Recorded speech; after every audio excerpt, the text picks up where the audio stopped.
everybody. Welcome back to another episode of Waking Up with Wisdom. My name is Jennifer. My name is Stephanie.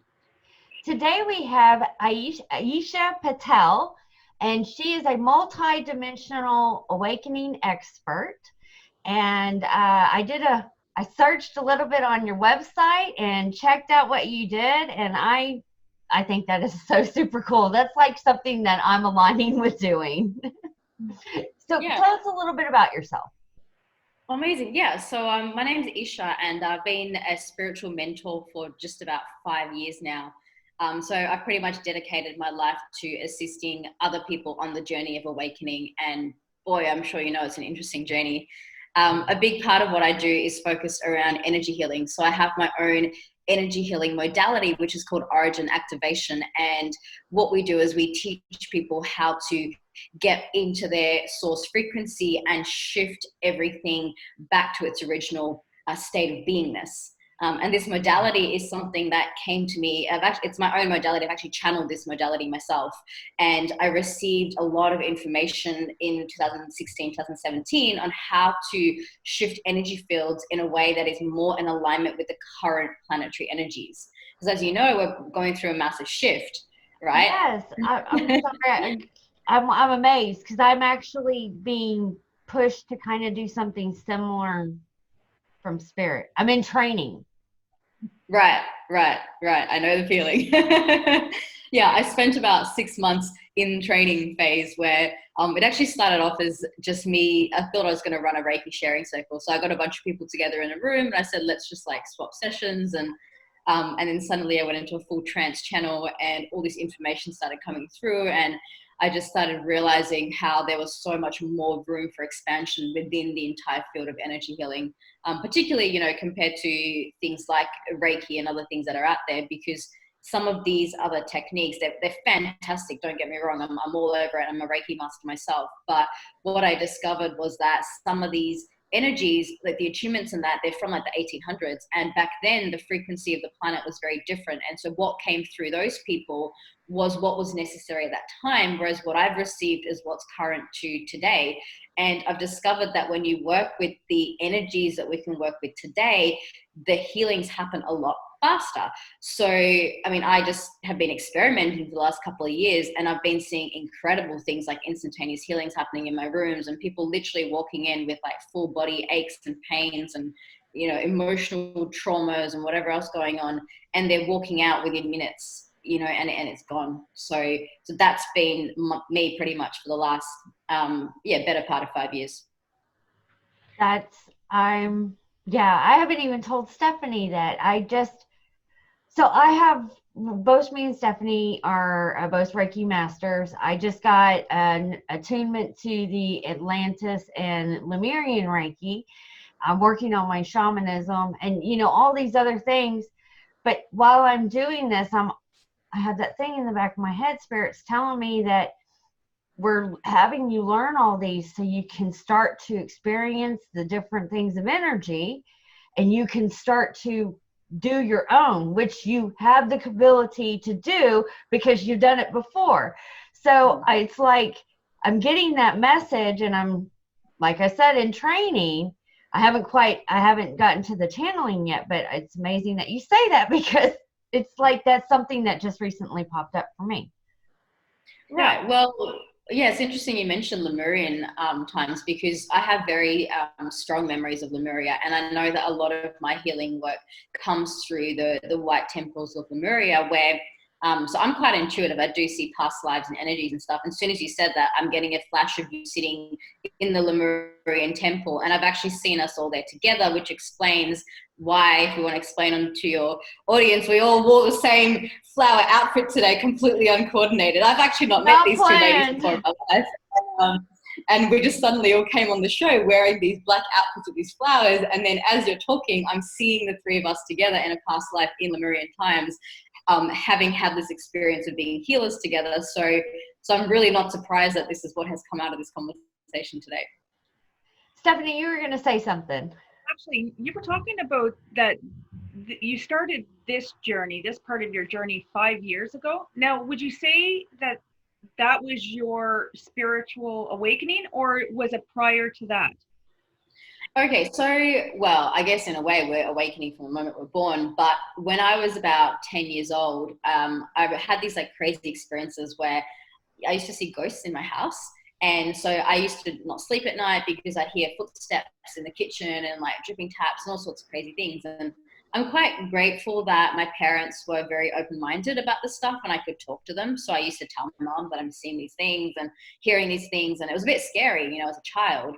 But I do remember one day very distinctly, I was just laying in bed trying to fall asleep, and suddenly there was a woman standing at the edge of my bed, and I freaked out, you know. And so, yeah, like 9 or 10-year-old me jumped onto Google, which back then was, you know, your old Windows 95 desktop blue screen computer. And I went on there and I went onto Google and I started researching how to protect myself from ghosts. And that's what led me down the pathway of discovering things online around like energy practices. So being able to put white light around my energy field to protect myself, or just like little prayers that I could say to keep these ghosts away from me when I was a kid, right? So it did start quite young for me, you know, and there have been a few significant key points. Like I remember when I was 14 years old, and I had nothing better to do when I came home from school, right? So sometimes I used to just jump on the internet back when it was still quite new, and you sit there chatting on MSN with your friends, if you guys remember MSN. And then I used to go on Wikipedia sometimes, and on Wikipedia, they obviously had a lot less articles on there than what they do now, but they had this wiki random function, and you could go on wiki random and you could click and it would just give you any random article. And this random article, which is not that random as we know through divine alignment, led me on a pathway of discovering things like the Bermuda Triangle, conspiracy theories, Edgar Casey, Atlantis. Like this was what, you know, my random searches were taking me to Area 51. So I was reading about this stuff as a teenager. You're woke. You know, there's levels. There's some that are woke, and now that everything is happening in disclosure, I'm seeing people in the spiritual community that don't know what's really going on. So it's good to know that you do. Yeah, I'm quite grateful that I started quite early. And I guess I mean, look, I believe that everything happens for a reason. You know, I know that I came onto this planet with a very specific purpose. And now I look back on my childhood and I'm like, hey, that wasn't a coincidence. That wasn't a coincidence. Like every little step that got me to where I am today has been part of that journey. And because I did start so young, you know, going through my teenage years, I was reading all the books with like teen witches and watching Charmed. And so that stuff has been in my reality for such a long time. So when that next level of awakening happened for me, I still thought I was going crazy, don't get me wrong, but it was a little bit easier to assimilate because at least the concepts were there from a very young age. But as for the actual shift, I guess there were two particular key moments. One of them was when I was 19, and my energy at this point was very, very erratic, to the point where, you know, as a teenager, I would blow the lights in the house. And every time I got emotional, you know, weird stuff would start happening, like poltergeistic sort of activity. And now I realized it was just my energy field that was affecting a lot of those things that were happening in that house. There was one particular moment where I think I was about 19 years old, and I was having a fight with my sister, and a photo frame fell off the wall as I was yelling at her, and there were these two dolls, these ceramic dolls on the mantelpiece, and it knocked her one off. And in my head, I was like, oh my God, like that was just way too freaky. Like what just happened there? So anyway, I went and then I told a lady about it. And this lady was my dance teacher at the time. I was telling her all this weird stuff that was going on in my house. And she's like, I've got this technique that can really help you. So that particular woman became my first spiritual mentor. And I remember when I had my first session with her, she was teaching me this meditation practice to activate my light body. And that was the first time where I actually really felt this sense of emotional release and opening by, you know, bringing in these higher frequencies. So that was probably key moment number one. The second key moment from there was about a few years, I think 3 or 4 years after that point, where I left a relationship that I'd been in for 3 years. And I just remember coming out of that relationship and my whole world had crumbled, you know, because my life, like looking back now, it was incredibly codependent. It was very unhealthy, you know, in so many ways. Like my entire world revolved around this person, to the point where when I came out of that relationship, I had no idea who I was, you know, and it was very difficult for me to come into this world again, not being with that person and just being on my own again, and having that openness and empty slate. And then of course in that, everything else changed too, because I was living with him, so I moved house, and then I dropped out of uni, and then it changed my career, and all these things happened at the same time. And so when that all sort of came to a head, that was when the real awakening happened. And so I remember the morning after, actually, I remember waking up and I felt like, the only way to describe it is like all the colors were brighter and the sounds were more melodic, and suddenly it was like a cage had just been like, lifted from my heart, and I felt this freedom. But then at the same time, there was heartache, and there was, oh my God, what am I doing? And there was attachment and all these other things that I had to unravel in the process. Fortunately, because I'd had years of this meditation practice that I'd learned from this mentor, when this moment happened for me, I went back to what I knew, which was coming back into this meditation. So I just kept activating my light body, and I kept sitting in meditation, and I kept, sitting in this high frequency of light. And suddenly one day I woke up at 2:30 in the morning and I was channeling, and I thought I was going crazy, and there were words coming out of my mouth faster than I could comprehend, and I didn't know what to do with it. And that was the moment everything changed. Everything just kind of flipped on its head, and yeah. So what do you channel?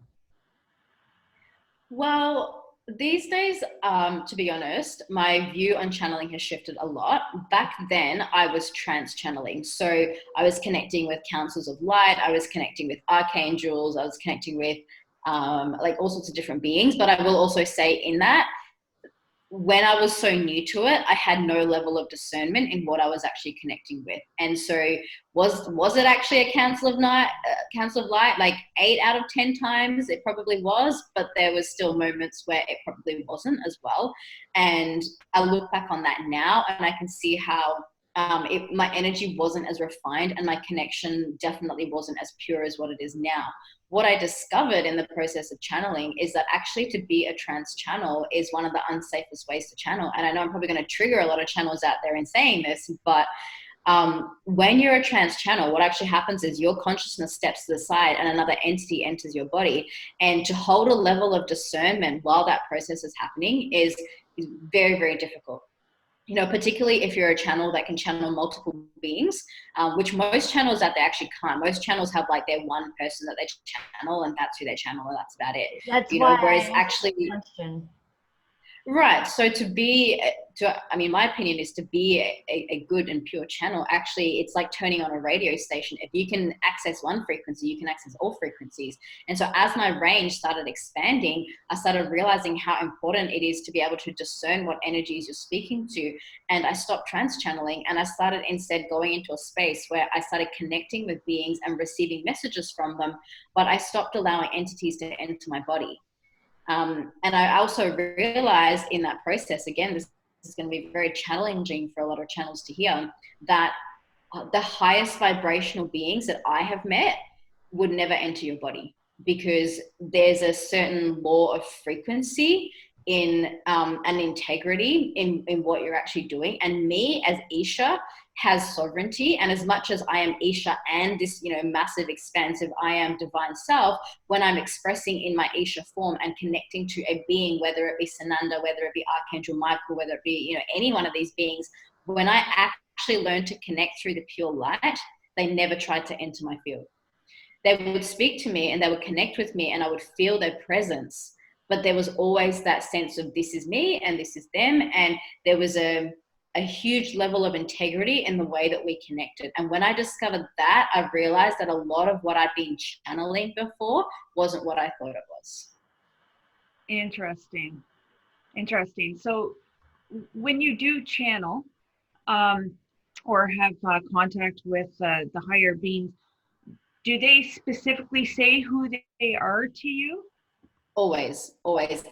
And this is another thing. If somebody is channeling and the being hasn't said their name, I'd be strongly questioning who they're connecting with, because I know that when you connect with higher dimensional beings in a frequency of pure love, my discernment practice is this, and it's a long process that took me to get to this point, but I realize now that you know, there's a law of frequency that when you emit pure love from your heart, if the being that you're connecting with is of that same frequency, that frequency will come towards you and will reveal themselves. So in the light, when you're actually connecting with light frequencies, nothing is hidden. So as soon as a being enters my field, I know their name, I know their frequency, I know their color, everything is transparent in that space. So when I find a being who comes to me and starts playing tricks on me and saying, oh, we're not going to tell you right now because you don't need to know, which I've heard a lot in channeling communities, like, oh, it's not for your good to know right now, you can't have this knowledge right now, whatever other rubbish that they're saying, that to me is not a being of light. Yep. I don't channel. I talk to source and my higher self. I'm just now getting into, like, Archangel Michael has made his presence known, but for the longest time after I had my awakening, source talking to me alone was new for me. And I call him Papa, so instead of God, it was the best way, the way I had to work through my connection. That's a very interesting question. You have me thinking about a lot of that stuff now, because I've been very hesitant. I've had beings come to me, but I've also held that shield around me, and I know who my team is and everything like that, that I'm like, no, I'm not ready to quite get to take it to that level.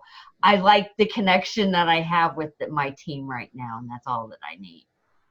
Yeah, and that's beautiful. I think everyone has their way of coming into that connection. I do feel that one of the safest ways to start channeling is to just start with your higher self, because it's really, it's all you anyway, right? It's a unified field consciousness. Like, if you understand how souls actually work at that greater level, the way that I see it is like there's this massive energy that's just oneness, and then from that it's like fingers of a hand, like rays that come down that express as different beings. And so from that, the massive big consciousness, you have what I call as like oversouls. So these oversouls are like big energies, and all I see from them is a particular sound. So like one oversoul, one of the ones that I'm very connected to is the R oversoul, right? And it's just a sound. It's like a sound frequency. And then in that R frequency, you've got the Ash, which is where, if you're familiar with Ashtar, like Ashtar Command. So he's one of my guides. Well, I wouldn't even call him a guide. He's like family to me. But so the Ash energy comes through that. And then within that Ash, there's Ashtar, and there's a number of other beings that I connect with in that space. And I have particular soul aspects that come through that frequency.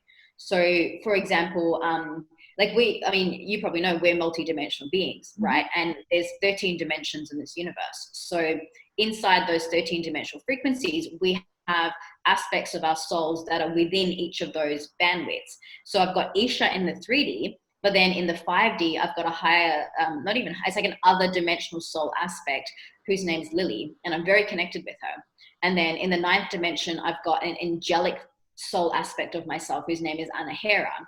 And these are just some of the soul aspects that I've connected with. And in amongst that, you have past lives, other dimensional frequencies, and all sorts going on as well.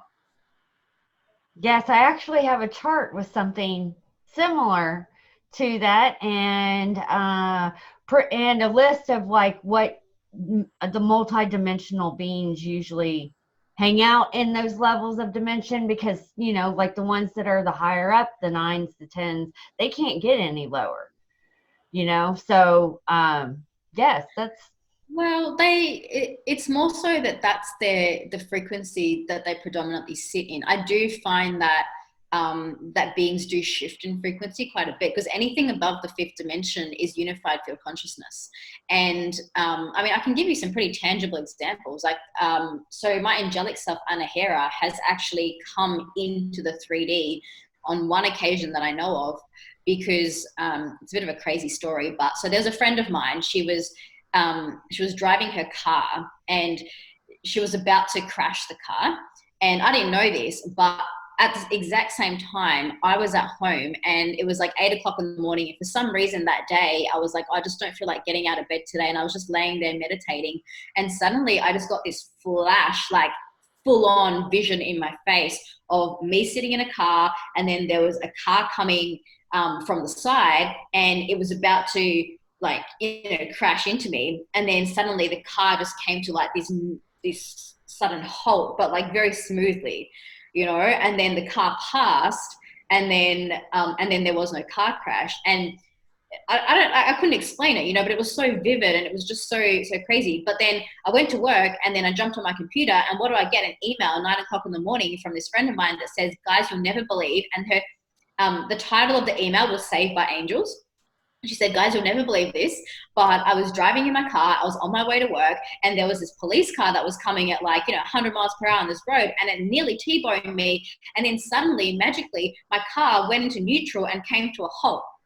And I had goosebumps. I was like, holy freaking moly. So what actually happened at that energetic level was, because me and this girl, we're like soul sisters, man. Like, we're very connected. So my ninth dimensional angelic self was anchoring through me in that moment, because we have a very strong connection, came through into the physical, actually changed the gears into neutral to prevent that car crash. Wow. That's amazing. Yeah. We're going to say it's a crazy world we live in. I mean, this is it. I know, when you have the awakening, it's amazing. And after mine, I did have those periods where I did think I was crazy, but like me and Stephanie talk about it through our childhood, it's like they were schooling us for this. It's all life is a school. It is school. It's lessons. If you start realizing that, then your life could be a lot better. You can start navigating through it, and you can start choosing to play in some of the lessons that are going on. Right. Can I share some extra perspective on that? I have an interesting view on that one. So I do hear in a lot of communities that, life is a school, and I understand where that framework comes from. But what I've also learned in the process of planetary ascension is that we're moving outside of that framework into just expressing and being and creating. Because my memories of like when the earth was first created, this truly was our Garden of Eden. And in Eden, you're not there to be schooled, you're actually just there to have fun. And I think, a part of that descension that happened after Atlantis, and the whole fall of civilization, was that you've probably heard of this concept of the matrix, right? Where we're inside this matrix at the moment, where there is the primary program for it is the slave program. And the slave program tells us that we are here to learn, that we must endure hardship in order to grow, that we must go through the hero's journey in order to evolve, and that we must be stuck in a process of exchanging time for money, right? That's the matrix. And soon as we shift back into our original frequency, I have a very, very strong vision that will no longer be the case, that humans will no longer have to work for money, that everything will go back to being provided for, and moving into what I call divine providence, which is that if you want to wake up in the morning and eat something and have your basic needs met, that is easy and readily available, right? Obviously, at the moment, you look at the world and that's not the case. You actually have to go somewhere and prepare food and pay money for it and work to get the money to pay for the food. And this is the system that we've created, right? Yeah, but that system's crashing.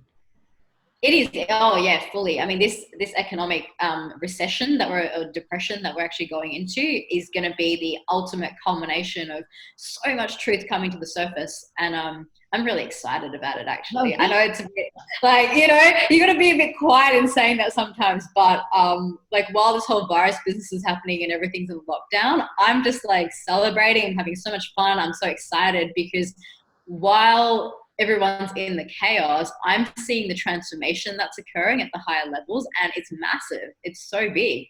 All these matrices that have been keeping humanity embedded, the grids, everything is being lifted. It's pretty much gone.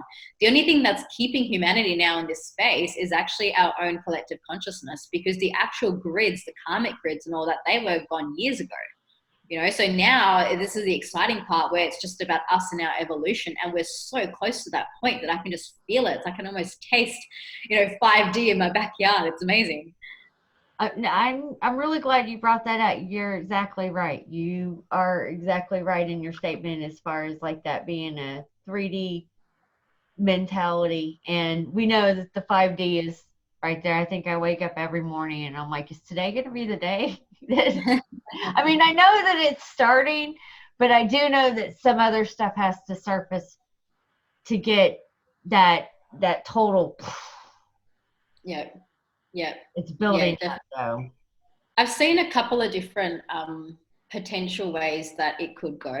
The best case scenario is actually by December this year, but it's 2020, right? And we've had this period between 2012. There's been like a leeway period between then and now, and the date has shifted a couple of times. So about a month ago, there were two major timeline shifts that happened. I don't know if you felt it around early to mid-March. Within a space of about 48 hours, there were two major timeline shifts. And up until that point, everything was on the highest timeline for planetary ascension in one particular pathway. And it's the path that I'd been following and focusing on for, better part of 5 years. Then suddenly a month ago, it was like, nope, this pathway is now no longer the highest frequency. And then we actually dropped into the timeline for about a day or so.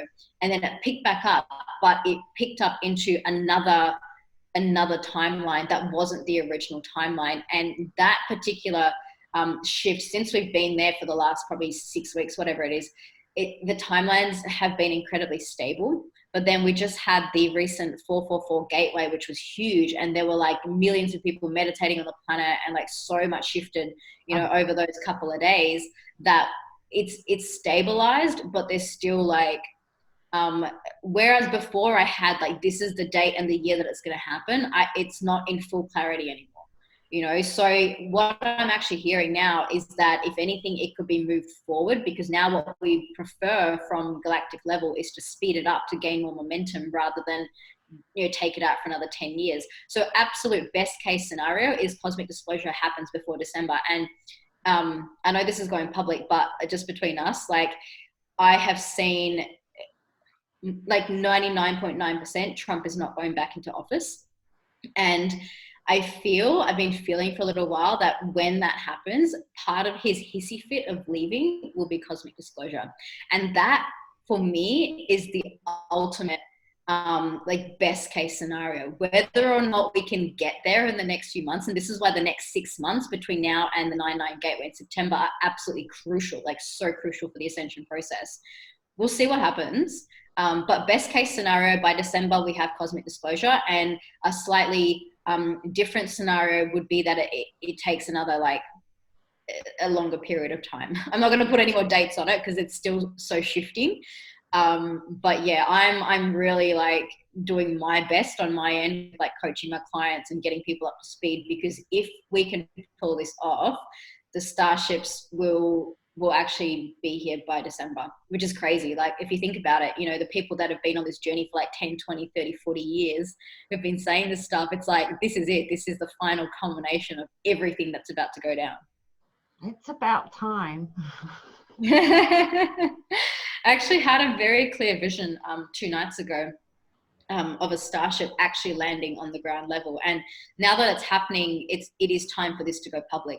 I haven't shared this level of information publicly pretty much at all until about a couple of weeks ago, and suddenly what I was hearing from Star Family is that 2020 is end game and it's all happening. So all my cards are coming out and all my knowledge is like on the table now, and everyone on my Facebook thinks I'm going crazy. But anyway, it's just about sharing what's happening. And so I mentioned to you earlier about my 5D sub Lily.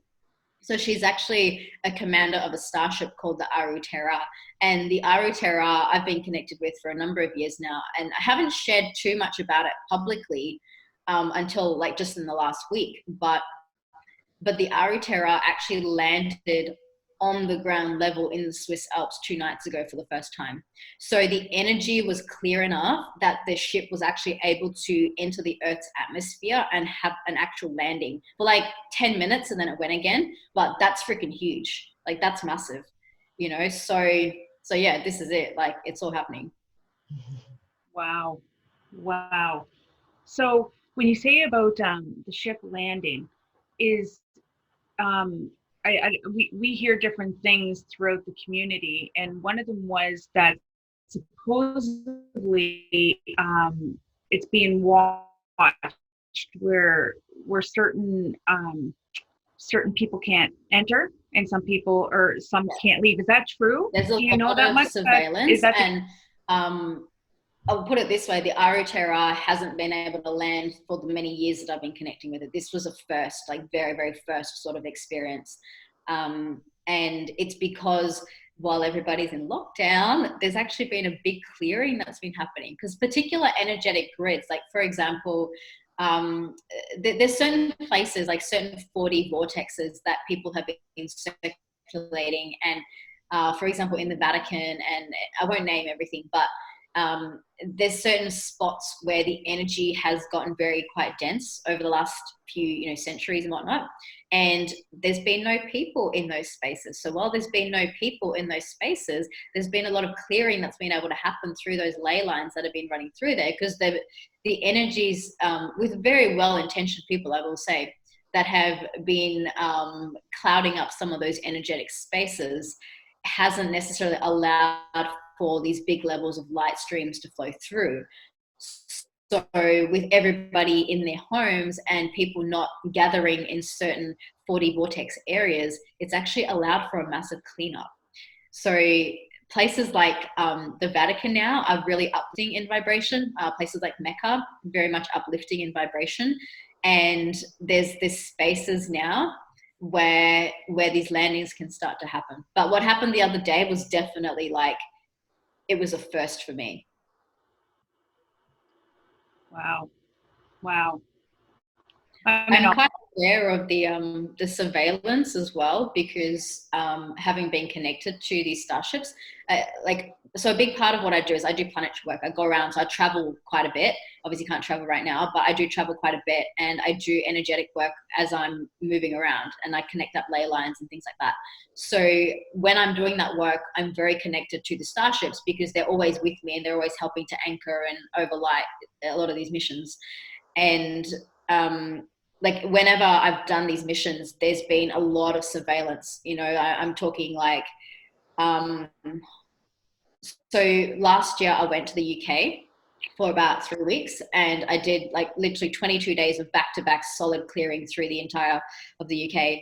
And while I was there, there was so much surveillance happening on me that I couldn't actually book any of my accommodations and stuff in advance, because I had to not be tracked while I was doing those certain missions. So yeah, basically, like I remember flying into Dublin airport, and I hadn't booked any accommodation, didn't have any plans or anything like that. But the whole way was so guided from up top. So all I had to do was maintain that connection.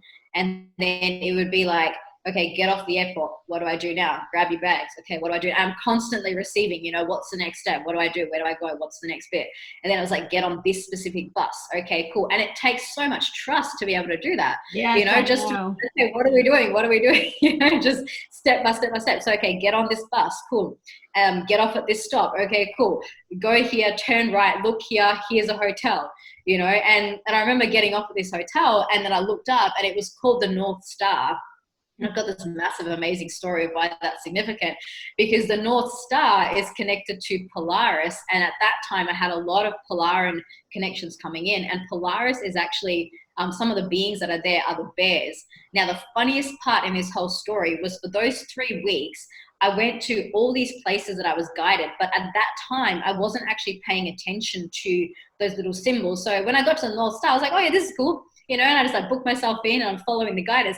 At the end of that whole trip, like weeks after I got back to Perth, was when I saw how those certain energies had been threaded all the way through, because then I realized, oh my God, I stayed at the North Star. And then I went to Tintagel, and I saw a shop, and there was a giant bear in the window. And then the best one actually was, there was a painting that I did when I was in Glastonbury, And I went to this art studio and I just spent 3 hours doing this oil painting with this artist because I love artwork. And then anyway, I'm not a very good artist. So what happened at the end of that paint class was I hadn't finished. And so I got this big brush and I just smeared everything out, you know, and the whole thing just blurred out. And then I asked the guy, I was like, I'll just finish it when I get home. And so I left it there because it had to dry for, you know, a few days and I was leaving. And so he posted it back to Australia for me. And when I received this painting back to Australia, that's when I realized in this green painting that I'd done with these smeared out trees, in the background was this very, very clear, tall, white bear that showed up. Wow.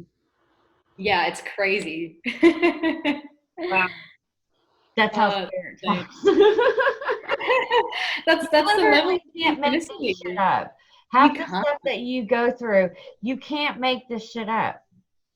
Yeah. Oh, it's insane. It's crazy. You know, I had another experience in the UK actually with a friend of mine. So there was this one day where I was visiting St. Michael's Mount, and in that particular day, I was just going to this mountain and a beautiful energy there, you know, did a bit of clearing there, but like it is one of the highest vibrational places I've ever been to. And at the end of that day, it was like 6 o'clock in the evening, and I was like, I'm done, I'm finished. Like I'd done so much clearing that day. Like, you know, it was a big day trip. And then I went to the bathroom on the way back to my car. And as I was there, I had this flash of a lizard in my head. And I was like, oh, that's weird. Like I'd never seen anything like that before.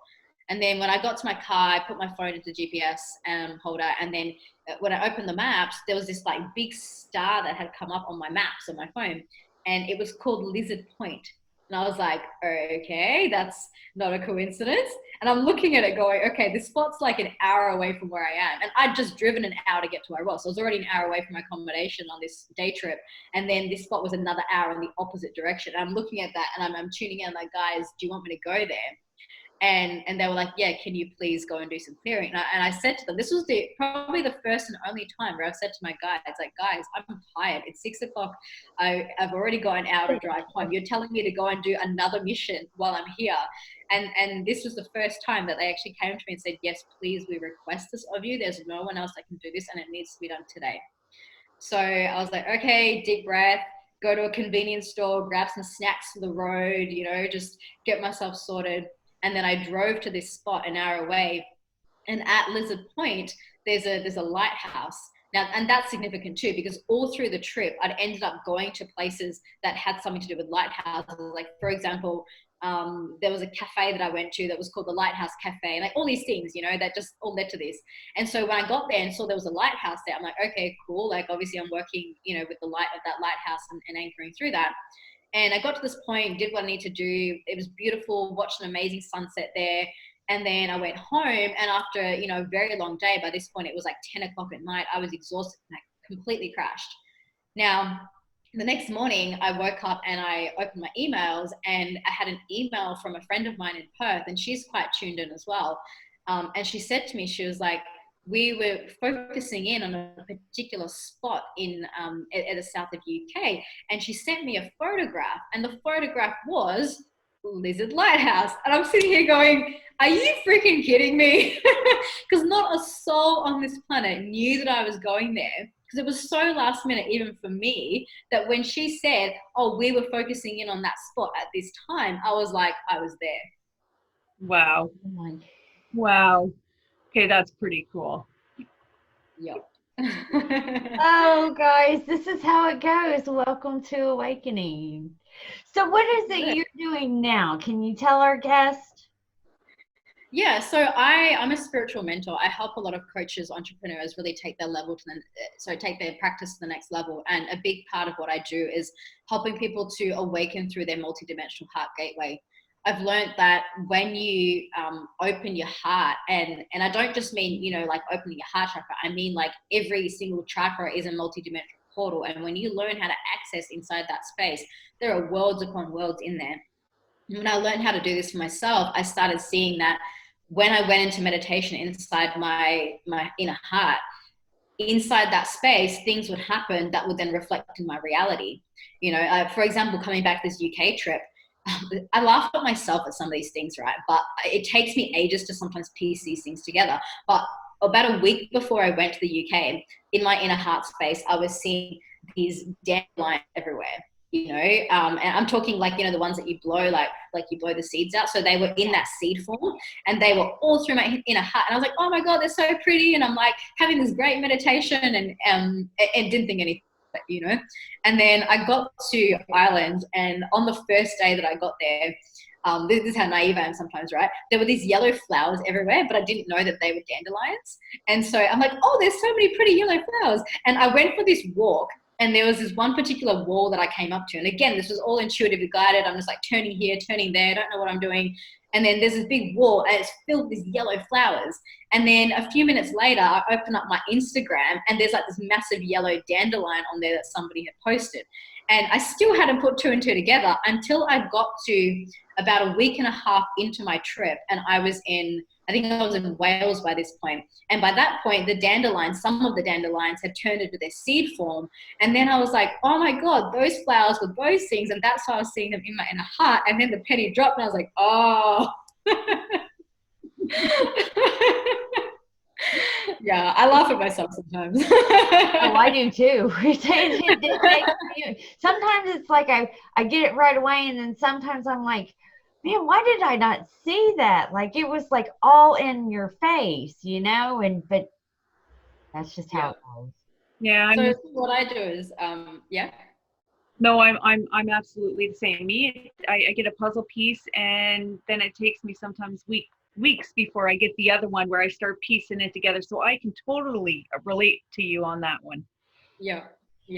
Look, sometimes these puzzles go for years, and I have to explain this to my clients a lot sometimes because, if somebody's working with me so most people work with me for minimum 1 year. It's like a mentoring program. And when they're in that process, they'll often say to me, they're like, oh, but what does it mean? What does it mean? They want me to interpret everything for them. And I'm like, you have to sit with it. You really have to just have that level of patience and trust in yourself that you will receive the pieces of the puzzle at the time that you're going to receive it. And I think one of the biggest mistakes people make is they just want to know everything now. And you can't know everything now. Because there are so many layerings to this process that there are things that I'm learning now that are piecing back to something I did like 7 years ago. And only now I'm making the connections in the right timing, in the right alignments when everything is ready to unfold in that way. So yeah, it's this massive, like, if anything, it's like a fun, unfolding of life, like a flower that's just opening up, and each stage is like a beautiful blossoming in that process. I love it. So we're obviously going to be posting your links in with this video as well, but would you like to give some of your different platforms that you're on? Yeah, so my handle, you can find me on Instagram at Eesha Patel 11. You can find me on Facebook at Eesha Patel 11. I've got a Facebook group. So once you connect with me on Facebook, we've got a very thriving group. That's just facebook.com/group/Eesha Patel. They're probably the best places to contact me. And then I have a YouTube channel, and my podcast is called Success from the Soul. So that one you can find on Apple and Spotify. And we have a lot of amazing guests that come on there. A big part of what I do is bridging the world between spirituality and business. So I work with a lot of, some of my clients are actually 7-figure entrepreneurs, and I'm helping them to awaken to their, multidimensional heart center so that they can then go out and create that shift in their clients as well. So a massive part of what I do is actually mentoring and upskilling people who are already coaches and mentors. Beautiful. Love it. Well, do you have anything else that you would like to add before we wrap up this show? And well, I just wanted to finish actually. As we're talking, I found this Polaris picture. Can I share my screen and show you guys? So this is from when I was on my UK trip. I can just pop this up on the screen for you. So this is the Ursa Major, Ursa Minor, and Polaris, which is the constellations. And if we go down here, so we can see Polaris is the North Star, which again, when I was at the North Star Hotel, I hadn't made the connection that I was connecting to Polaris. And this is where it's like, pieces of the puzzle just come when they're going to come, and if we go down here, this is the picture. Can you see the bear? Yep. And so this was me smearing my painting, going, oh my God, I can't do this. And then I get this in the mail, and I'm like, oh, hello. It's beautiful. How awesome is that? Yeah. It's pretty And you know, pictures like this, they like anyone who's watching this, they'll be receiving the vibrational attunement of that Polarian energy, because the image actually contains that vibrational frequency of that constellation. Beautiful. Yeah. That's crazy. Yeah. That's how it goes. Yep. Exactly how it goes. Well, thank you for being on our show today. We really appreciated having you. For those of you who are new, please make sure you like and subscribe. Please check her out. The links are below. You'll find them in the description. If you haven't already, please make sure you hit the notification button so you don't miss out on another show. And we will see you again next week. Amazing. If I can, I just had a thought. I've got a meditation. Can I send you a link? I can give you guys a little promo code so your people can get it for free. But it's the daily foundation practices that I've been doing for years that have actually really helped me open into this space. And I'd love to give that to you and your viewers as well. I would love that. Yes, guys, you can find that below too with the promo code. So please, definitely go check her out. Amazing. Thank you so much. It's been so much fun, Jennifer and Steph. Thank you for inviting me on here. It's been an absolute pleasure. You're welcome. Thank you.